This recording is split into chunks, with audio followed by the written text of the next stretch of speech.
Bem-vindo ao canal da Rede Século XXI. 21 anos de entretenimento, educação, informação e a presença de Deus para o seu crescimento. Sinta-se à vontade para comentar, inscrever-se e assumir o desafio de anunciarmos juntos uma vida nova para a sua família. Entre na nossa rede e viva conosco o sonho de um mundo melhor.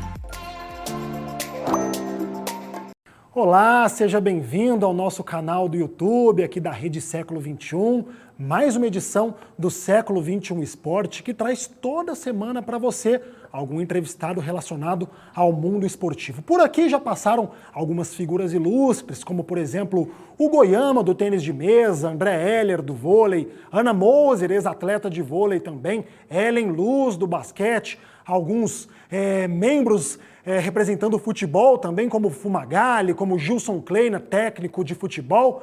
E hoje nós vamos apresentar uma modalidade muito importante e tradicional no Brasil que muitas vezes não tem o reconhecimento que merece. Estamos falando do atletismo. Mas daqui a pouquinho eu conto para você quem é o nosso entrevistado de peso, tá? Mas antes disso eu vou pedir para nossa direção rodar a vinheta para a gente iniciar o nosso bate-papo com um grande estilo. Roda a vinheta aí pra gente!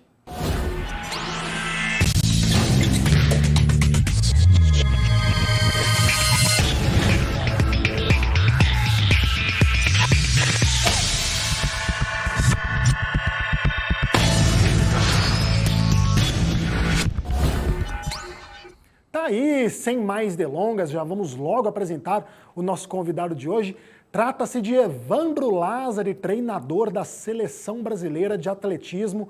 O cara é fera, hein? Acabou de voltar do Mundial da Polônia, está nos Estados Unidos ainda para um período de treinos, mas logo retorna ao Brasil para dar sequência ao trabalho visando as Olimpíadas de Tóquio. Então, primeiramente, gostaríamos de desejar boas-vindas para você, viu, Evandro? Muito obrigado pela participação aqui conosco. Obrigado, Carlos. Obrigado pelo convite. Obrigado a todo mundo que está assistindo. É um prazer estar aqui. Legal, vamos bater um papo. Bora bater um papo. E já para começar com o que está quente no momento, né? Acabou de acontecer a competição lá na Polônia, né? O Mundial da Polônia. Conta pra gente, Evandro, qual foi o balanço da equipe Brasil lá, da seleção brasileira lá? O que você pode dizer pra gente da competição que ocorreu lá na Polônia? Bom, foi muito gratificante. Nós viajamos para a Polônia com 3 equipes de revezamento, o 4x100 masculino, que tinha sido campeão mundial 2 anos antes, o 4x100 feminino, em busca de uma vaga garantida nos Jogos Olímpicos, e o 4x400 misto, que vai ser uma prova nova, uma prova que vai entrar no programa olímpico agora, nos Jogos Olímpicos de Tóquio, que serão realizados esse ano. Nós fomos com as 3 equipes, nós acreditávamos num bom desempenho da equipe brasileira. O 4x4 misto conquistou medalha, fomos segundo colocados. Os 2 4x100, infelizmente, tiveram a queima semelhante, né, desclassificação por pisar na linha, o masculino na final, o feminino na semi. Mas acho que, apesar dessa queima, mostra que as equipes brasileiras estão preparadas com boas possibilidades de buscar bons resultados. Sem dúvida nenhuma. Lembrando que o Mundial era de revezamento, né? Apenas de revezamento, e a nossa equipe teve essa participação que o Evandro comentou, a equipe Brasil, né? Então vamos aprofundar um pouquinho mais sobre cada uma dessas participações. Vamos começar com os medalhistas de prata, né? 4x400 misto. Vamos falar deles aqui, ó. Anderson Henrique, Stephanie Marinho, Geisa Coutinho e Alisson dos Santos, que trouxeram essa medalha para o Brasil. Comente um pouco sobre essa prova, né? Uma prova nova no calendário olímpico, né? Vai estrear nas Olimpíadas de Tóquio. Fala um pouquinho para a gente mais sobre essa prova, Evandro. Bom, Carlos, o revezamento 4x400 é uma prova tradicional. Ela sempre fecha o programa de competições. É a última prova de pista que nós temos no atletismo, nos Jogos Olímpicos, Campeonatos Mundiais. E a partir do Campeonato Mundial de 2019, em Doha, no Catar, entrou no programa o 4x4 misto, que é composto de 2 homens e 2 mulheres. o treinador, a equipe tem direito de fazer a alteração, a formação que quiser. Em 2017, no Campeonato Mundial Sub-18, eu estava como treinador-chefe responsável. Nós encerramos com a medalha de ouro, campeões mundiais Sub-18. Em 2019, eu como responsável do 4x4, eu sou responsável pelos 4x400 no Brasil hoje. Os 4x100, tanto masculino como feminino, tem outros treinadores, eu respondo pelos revezamentos 4x400. E a montagem da equipe, eu tenho em mente sempre fazer assim, homem, mulher, mulher, homem. Em 2019, a Polônia fez uma estratégia diferente, mas agora que na própria Polônia, né, na Silésia, todas as equipes da final correram da mesma forma. Homem, mulher, mulher e homem. Isso aí é aberto, mas a gente tem percebido que a tendência mundial é assim. E a equipe que participou do Mundial agora de 2021, nós corremos a semifinal e a final com os mesmos atletas, a gente pode fazer mudança entre semifinal e final. Nós corremos com a mesma equipe, que foi na sequência, como você disse, Anderson, Tiffany, Geisa e Alisson. Eles juntaram para correr ali. Eu, especificamente, sou responsável pelo treinamento da Tiffany. A Tiffany é atleta que eu oriento, atleta que treina em Campinas, atleta da Orcamp. Os demais, a gente se junta na seleção para participar. Então, a gente teve um camp de treinamento nos Estados Unidos, fomos para a Polônia, a Geisa conquistou a vaga dela 3 semanas antes, os demais, Anderson, Tiffany e Alisson, já estavam treinando aqui, e a equipe que eu achei mais melhor para correr foi essa, nessa formação. Aí tem as particularidades de cada um, porque coloca cada um em cada posição, que aí são as estratégias nossas da equipe técnica. Muito legal, Evandro. Acima de tudo, é um jogo de estratégia, né? É muito pensado essa formação, né?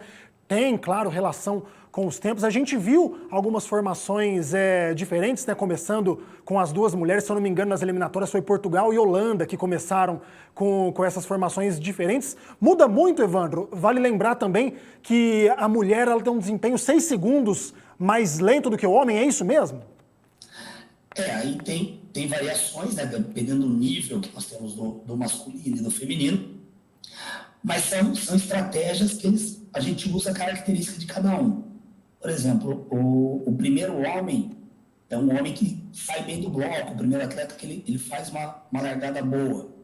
Segundo, eu até gostaria de fazer uma formação diferente, mas tem que saber desbalizar, porque o segundo atleta é o que corre a primeira curva na sua raia, depois de 100 metros vem todo para a primeira.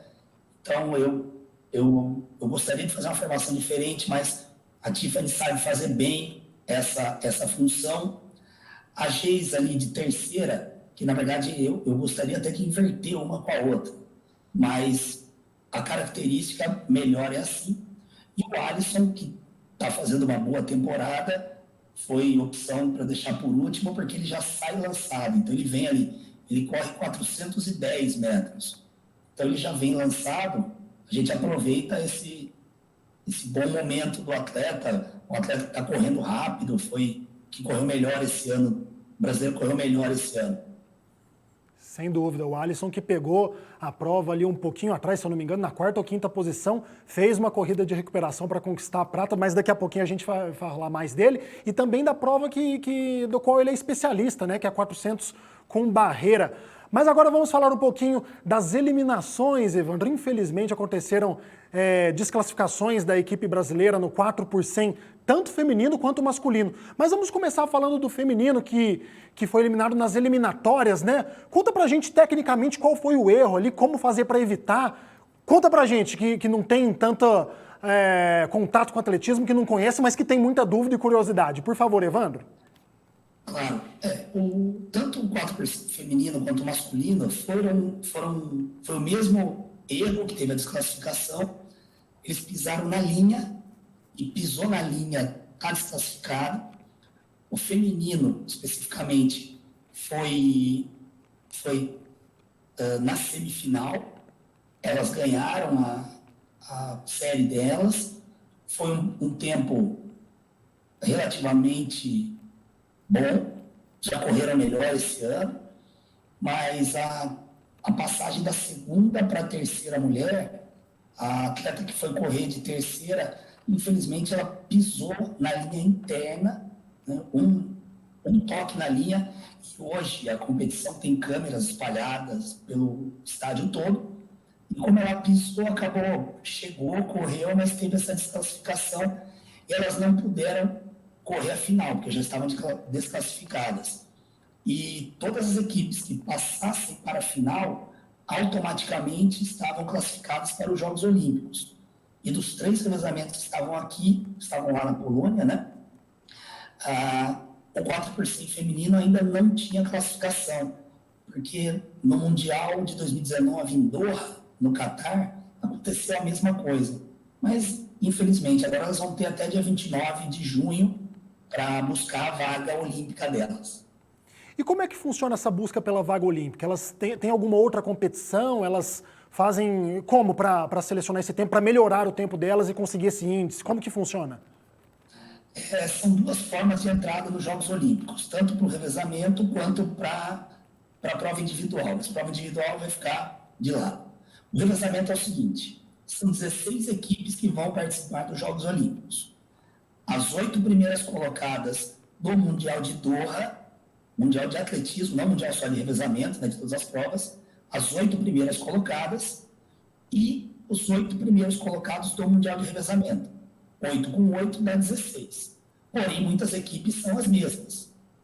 Como são as mesmas, hoje tem classificada para os Jogos Olímpicos 14 equipes. Então, ainda tem 2 vagas. Essas 2 vagas vão participar as equipes com melhor desempenho no mundo durante o período estabelecido, que é de 2019 até 29 de junho agora. O Brasil hoje, tirando essas 14 equipes classificadas, o 4x100 feminino, o Brasil é o primeiro colocado do ranking. Então, hoje o 4x100 está indo, não de forma automática, mas pelo ranking.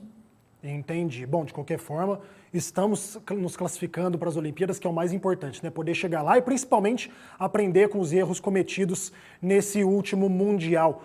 O 4x100 masculino já estava classificado, eles eram os atuais campeões mundiais, né? Em 2019 foram campeões lá no Catar. E essa prova nossa, Evandro, 4x100 masculino tem muita tradição, né? Os meninos tinham sido campeões lá no Catar. Quem não se lembra também daquela épica narração do Galvão Bueno? É prata, é prata, é prata, é prata, né? Nas Olimpíadas de 2000 lá em Sydney. Ou seja, essa prova é muito tradicional no Brasil, uma prova que o brasileiro gosta de acompanhar.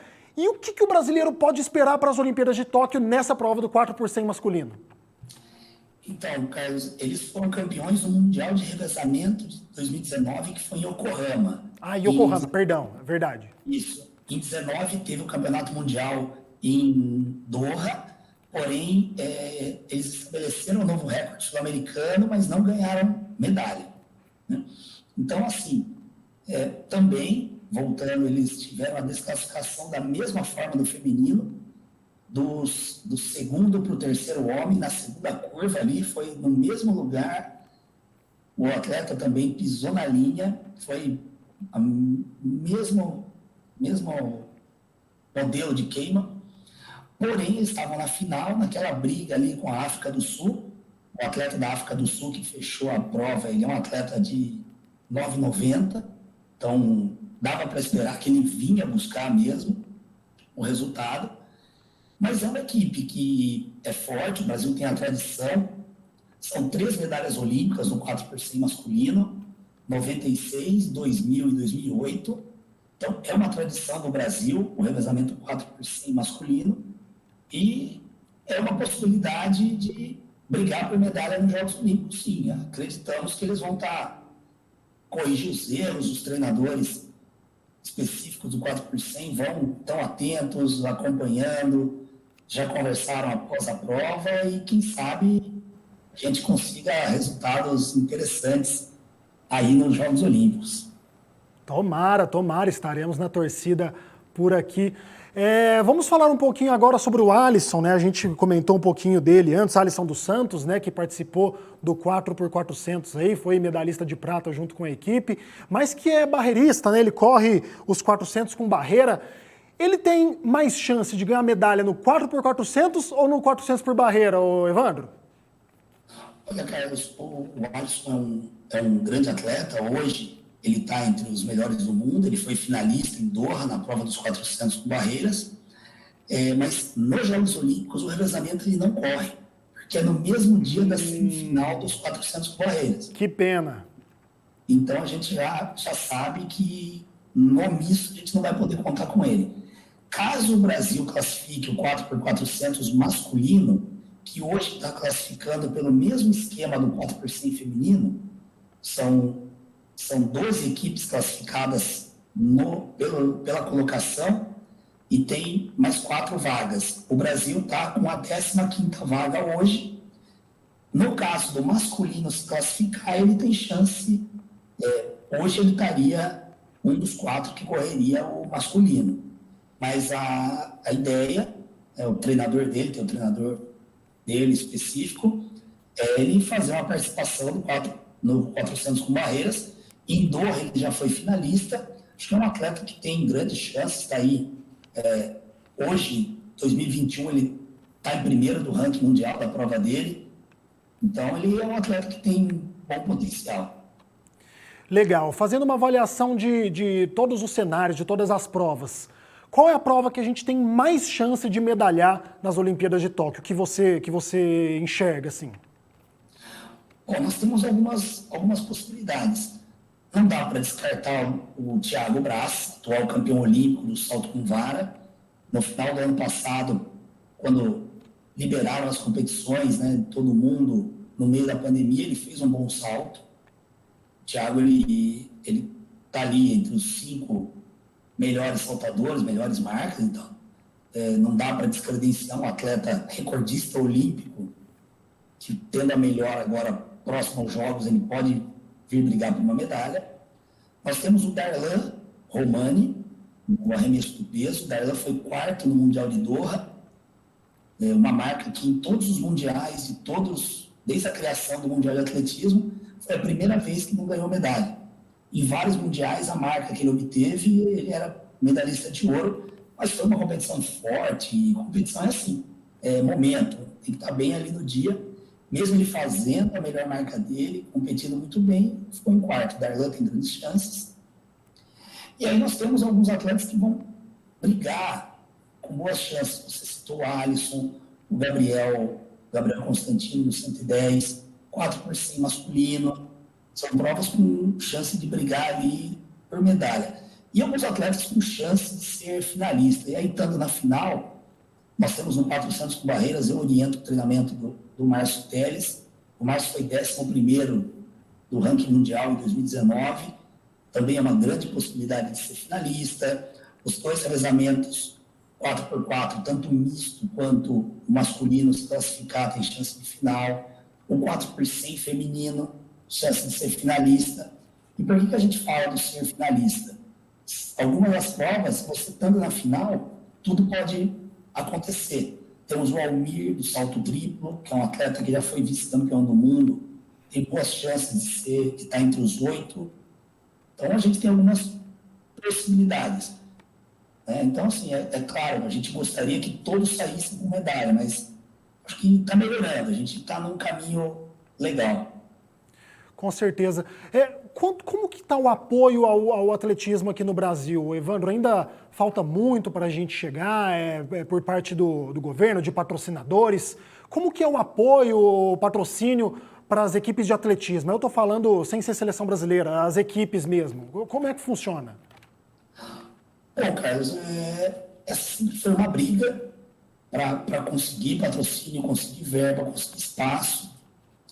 E para as equipes, eu acredito que o financiamento muito tem vindo pela Lei de Incentivo ao Esporte. A aprovação da Lei de Incentivo ao Esporte tem proporcionado que as equipes vão até a iniciativa privada captar recursos. Vou citar o exemplo do projeto em Campinas, do Instituto Vanderlei Cordeiro de Lima e da Orcamp, que trabalham com bastante recurso via lei de incentivo, captação de verba, através de renúncia fiscal, e aí sim poder proporcionar, por exemplo, voltando a esse caso, né, que estou falando do projeto, proporcionar, hoje, o Instituto Vanderlei Cordeiro de Lima, ele proporciona 220 crianças e jovens a prática de atletismo, tudo custeado pelo projeto, alimentação, transporte, uniforme, treinadores e assim e outras despesas.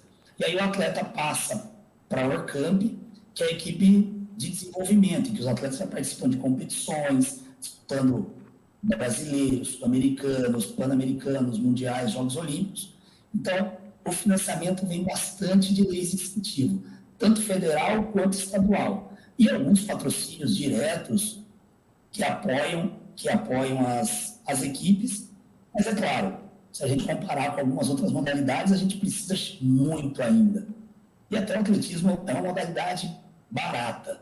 Você pega salário, de fazer uma comparação com o futebol, nós temos aí salário que alguns jogadores recebem, bancaria uma equipe de alto nível o ano inteiro, o salário de um mês de um jogador. Então, mas a gente está brigando e vamos conseguir melhorar cada vez mais. E lembrando que esse salário é gritante, né, essa discrepância, essa distância, mas no quadro geral de medalhas, é uma medalha que tem o mesmo peso. Uma medalha do atletismo tem o mesmo peso que uma medalha do futebol, do basquete, do vôlei, enfim. Então, talvez seja a hora das nossas autoridades, dos nossos patrocinadores olharem com mais carinho, não só para o atletismo, mas para os esportes individuais que acabam ficando em segundo plano em alguns momentos, em detrimento aos esportes coletivos. Para você que está nos acompanhando aqui na live, vou fazer o convite para vocês.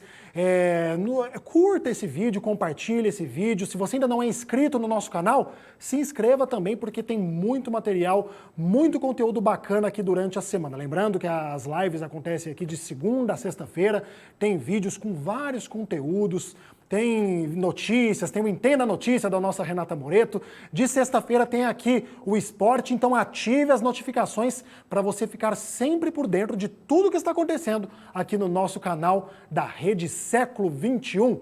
Voltando a falar de atletismo, agora uma curiosidade minha, viu, Evandro?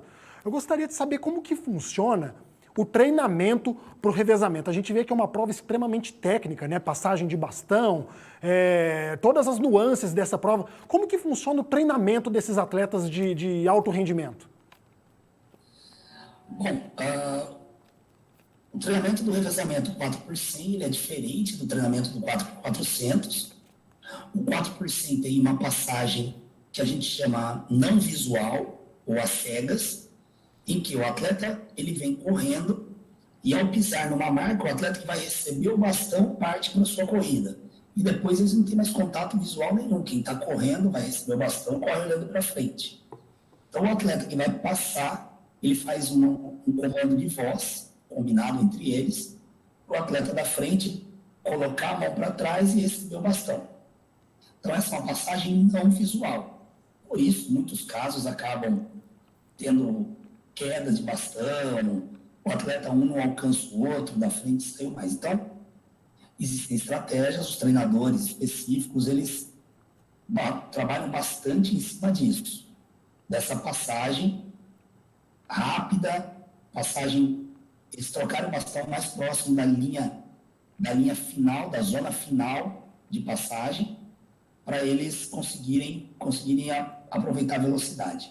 Já o 400 é uma passagem visual, até porque os 400, o atleta correu 400 metros, chega cansado, quem vai receber o bastão, ele tem que ajustar a sua velocidade à desaceleração de quem está chegando, cansado e quer entregar logo o bastão, vai só, passa você, né?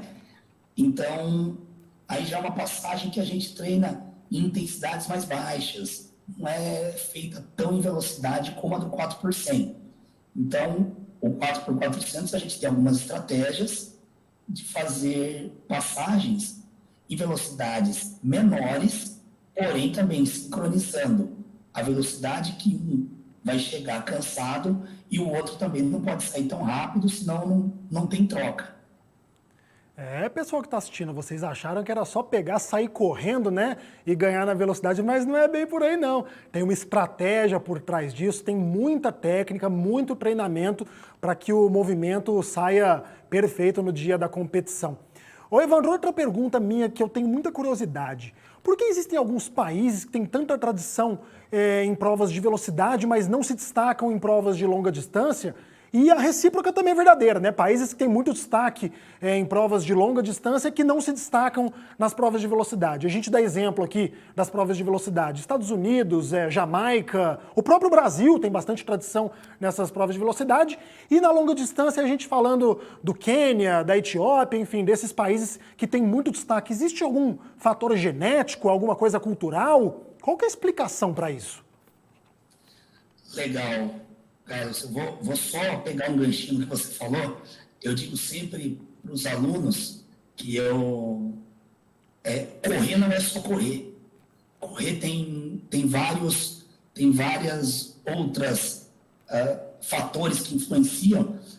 O treinar, é o pensar. A gente correr é só correr ali. Não é só correr. Mas bem, vamos lá, né? Hoje muitos estudos têm tentado explicar o porquê determinado país, determinados atletas têm maior aptidão para as provas. Bom, um primeiro ponto é cultural. Esse é um ponto interessante, a gente pensar na cultura dos países. Um atleta, quando ele aparece no Quênia, vamos usar o exemplo que você disse, quando ele aparece no Quênia, já sabe, o Quênia tem tradição nas provas de fundo. Então, a chance dele ser encaminhado para o fundo é grande.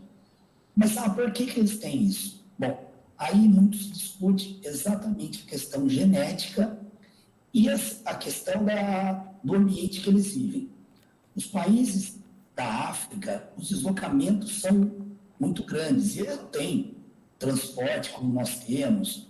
Existem relatos de atletas que, para ir para a escola, eles já tinham que se deslocar 20 quilômetros, então eles iam correndo desde criancinha. E aí isso vai trazendo uma adaptação dos indivíduos. E a mesma coisa, pensando nos atletas que vieram para a América, pensando principalmente na parte da escravidão.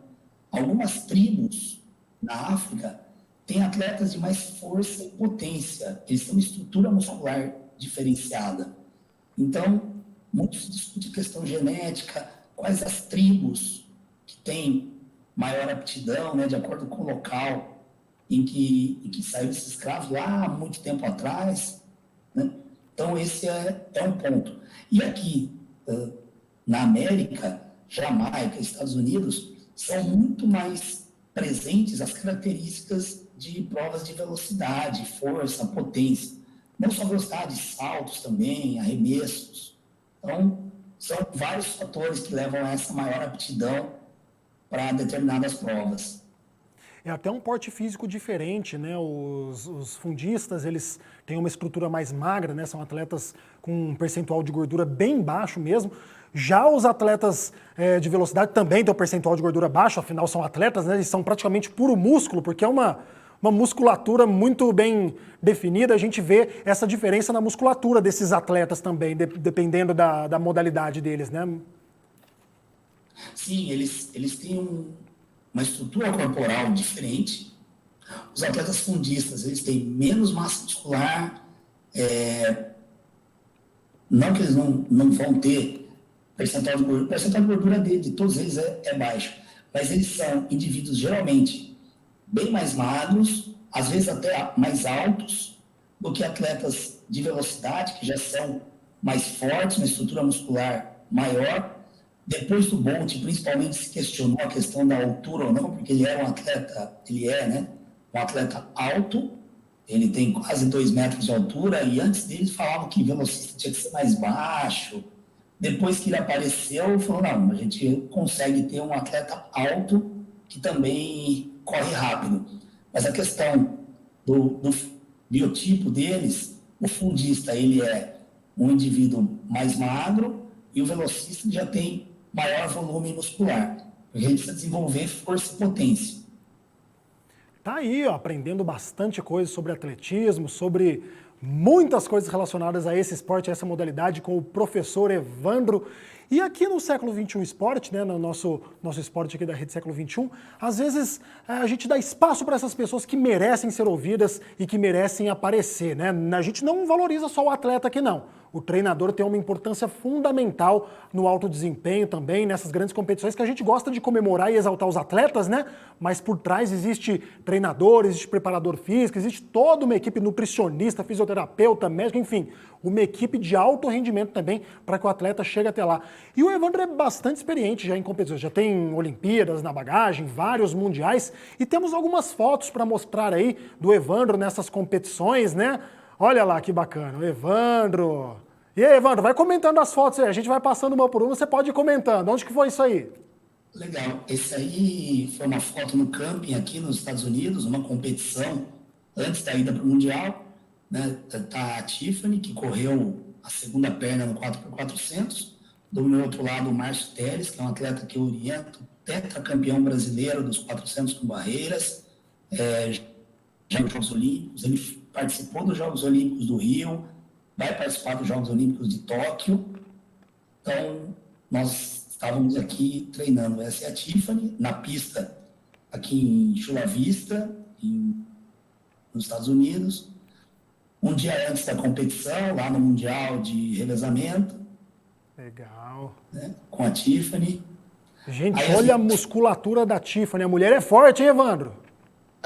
Aí tá a Tiffany e a Geisa, que competiram, e a Tabata, que era a terceira mulher. A gente até nem disse que ela era reserva, né? Correram Tiffany e Geisa. Certo. E a Tabata, que está bem do lado da Tiffany, era a terceira. Legal. Aqui os 3 atletas que eu oriento, que vieram para o camping nos Estados Unidos, o Márcio e a Tiffany, que eu já falei, o Alexander Russo, finalista dos Jogos Olímpicos do Rio no 4x400 masculino, e aí a equipe vice-campeã do mundo, pela nossa alegria, dá para ver que foi logo depois da corrida na Polônia, né? Sim. Na hora que eles saíram, esse é o momento que eu encontrei com eles. Eu não tinha encontrado com eles, eles chegaram, e essa foi momentos depois da conquista do segundo lugar. Qual que é a altura do Alisson, Evandro? Olha, a gente já perguntou algumas vezes, ele fala que ele tem 1,97, dependendo da hora do dia, ele tem um pouco mais, um pouco menos. Vai variando com a hora do dia. Tá certo. Ô, Evandro, mais uma pergunta também agora já na reta final da nossa entrevista aqui. Você chegou a ser atleta de atletismo? Você disputou alguma prova dessas? Ou você sempre foi dessa parte mais técnica, parte de bastidores de preparação? Então, Carlos, essa eu respondo sempre fácil, né? Eu tentei ser atleta, mas não dava. Eu não vi que não ia. Passei no meu vestibular com 18 anos, fui fazer educação física na Unicamp. Hoje eu sou docente na Unicamp, nos cursos de ciência do esporte e na educação física. Então eu falei, deixa eu virar treinador. E aí, depois de tentar ser atleta, fui estudar, fui ser treinador, trabalhei como treinador há muitos anos, treinador da equipe do Orcamp, e no pós-Jogos Olímpicos, eu falei, agora eu vou investir também na minha carreira acadêmica, com mestrado, doutorado, ingressei na Unicamp como docente, então hoje eu cuido das aulas, dos alunos, da docência, e oriento alguns atletas em provas de velocidade e barreira. Essa é a minha atuação. E eu te digo, Carlos, não precisava muito, mas eu me considero um treinador melhor do que eu fui como atleta. Não precisava muito para eu ser um treinador melhor do que eu fui como atleta, tá bom? Mas eu tentei correr prova de 400 também. Cheguei a competir essas provas. Legal, legal. E eu sei bem o que você está falando, tá, Evandro? Porque eu também tentei ser atleta, um atleta frustrado, tá? Mas no meu caso a modalidade era o basquete. Tentei, vi que não ia chegar em muito lugar. Eu falei, vou ter que ser jornalista, né? Não vai ter outro jeito. Tô aqui te entrevistando hoje, aprendendo bastante sobre atletismo. Só para finalizar agora a nossa conversa aqui, Evandro, gostaria de, no país do futebol, por que você escolheu o atletismo, cara? O que veio na sua cabeça? Como que foi o começo do atletismo para você? Bom, Carlos, é legal. O futebol, ele está na vida de todos nós, né? Saudade, antes da pandemia, a gente jogava nosso futebolzinho de segunda-feira, mas logo a gente vai voltar a jogar com os amigos. Com certeza. Mas, inclusive, eu sempre assistia, via na televisão, Jogos Olímpicos, corrida de velocidade, eu gostava. Mas eu tentei jogar futebol também. Um dia, o treinador falou assim, deixa eu te falar uma coisa, não dá certo não, vai para o atletismo, você só corre em campo, você vai de um lado para o outro, corre e tal, mas a hora que a bola chega no seu pé, você não sabe o que fazer, né? Aí eu fui treinar atletismo. Só que você ser um bom corredor no futebol não significa ser um bom corredor para o atletismo. E aí comecei a treinar, comecei a ver, falei, rapaz, aqui também, eu acho que o tanto que eu corro não é suficiente aqui ainda, né? E aí sim eu fui estudar, fui procurar me aperfeiçoar, virar treinador. Então foi desse jeito que o esporte está na minha vida desde sempre, né? E a gente que é do esporte respira esporte. Mas assim como você disse, eu acho que é interessante, nós tivemos essa vivência. Então, em muitos casos, o pessoal pensa que só vai ser treinador atletas de alto rendimento que tiveram destaque. Não. Não só treinador, como jornalista, você citou. É importante a gente saber, o esporte está aqui, eu também quero trabalhar nisso. E a gente buscar nosso espaço, independente de qual é a formação, acho que é bem legal. E que bom, né, brasileiro, que esse homem virou aí o treinador da seleção brasileira, tá ajudando muito, tá agregando muito, a gente sabe do trabalho dele. Agora ele apresentando pra gente também, a gente viu o quanto esse cara sabe a importância dele para a seleção brasileira de atletismo. Ô Evandro, agora para finalizar, prometo, tá? Essa é a última mesmo. O que o esporte te ensinou, cara? Qual que é o legado que o esporte deixa na sua vida e que você quer deixar para a sociedade? Bom, muito legal. Acho que o esporte, e a gente tem sempre isso nos projetos, nos trabalhos com alunos, atletas, jovens, são os valores que o esporte traz para a gente. Os valores de disciplina, respeito, entender, por exemplo, perder faz parte, né? Entender que a derrota faz parte, e quando você está ganhando, não significa que você é o melhor, porque quem está ganhando sempre, uma hora vai perder, na hora que você menos espera. Então, acho que o esporte ele traz valores sociais que a gente vai levar para o resto da vida, de respeito ao colega, respeito ao adversário, respeito às regras, respeito ao treinador.